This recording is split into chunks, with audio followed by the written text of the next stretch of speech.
ఉత్తరప్రదేశ్లోని పవిత్ర క్షేత్రం అయోధ్యలో మరో మహాఘట్టం ఆవిష్కృతం కానుంది. ప్రధాని నరేంద్ర మోదీ ఇవాళ అయోధ్యను సందర్శిస్తున్నారు. అక్కడి నుంచి ప్రత్యక్ష ప్రసారం చూద్దాం.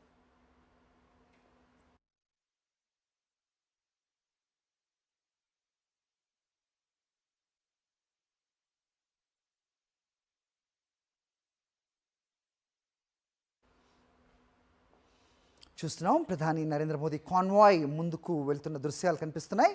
ఉత్తరప్రదేశ్లోని పవిత్ర క్షేత్రం అయోధ్యలో ఇవాళ మహాఘట్టం ఆవిష్కృతం కానుంది. ప్రధాని నరేంద్ర మోదీ ఇవాళ అయోధ్యను సందర్శించే నిమిత్తమై ఆయన అక్కడికి చేరుకున్నారు.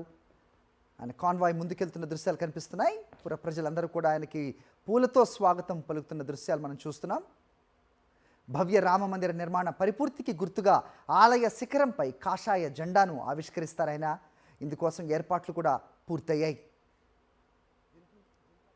जिनकी प्रशंसा भगवान ने अपने श्रीमुख से की है, अगर अवधपुरी के लोग प्रधानमंत्री नरेंद्र मोदी का अभिवादन करते हैं तो ये प्रधानमंत्री नरेंद्र मोदी का भी सौभाग्य है कि किस तरीके से वो अवधपुरी में भगवान श्री राम के जन्मस्थान पर भगवान श्री राम के धाम में आज पहुँचे हैं और उनके द्वारा ही ये पुनीत युगांतकारी कार्य संपन्न हो रहा है, एक संकल्प की सिद्धि हो रही है।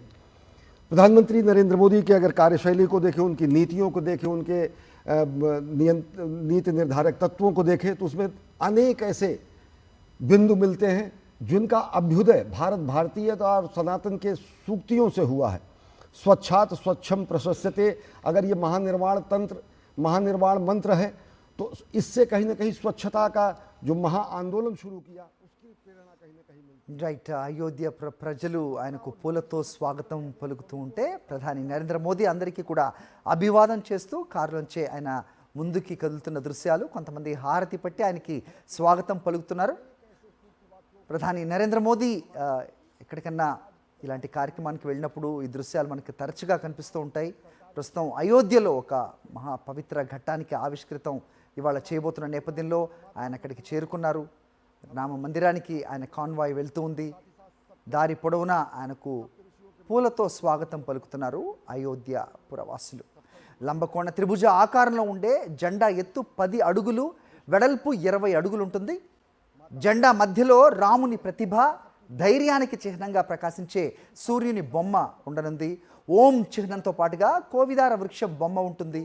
ఈ పవిత్ర కాషాయ ధ్వజం ప్రతిష్ట, ఐక్యత, సాంస్కృతిక పరంపర, రామరాజ్య ఆదర్శాలకు చిహ్నంగా ఉంటుందని రామాలయ ట్రస్ట్ వెల్లడించింది. వాల్మీకి రామాయణంలోని ఘట్టాలను ఆలయ గోడలపై 87 రాతి శిల్పాలుగా చెక్కారు. దేశ సంస్కృతిని 79 కాంస్య రేకులపై చిత్రీకరించారు. ఇదంతా కూడా ఇవాళ ఆయన సందర్శిస్తారు. ఆలయం పైభాగాన ఉన్న ఉత్తర భారత సంప్రదాయ వాస్తు అయిన నగర శైలిలో శిఖరం నిర్మించారు. ఆ శిఖరంపై ఈ ధ్వజాన్ని అమరుస్తారు.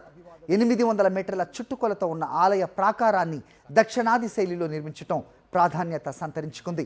అయోధ్య రామ మందిరంలో నిర్మించిన ఇతర ఆలయాలను కూడా ప్రధాని మోదీ ఇవాళ సందర్శిస్తారు.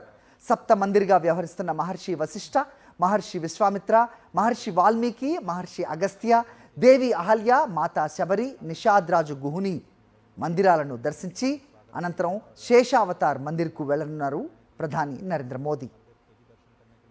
जो आज का मुख्य आकर्षण है और उसके बाद भगवान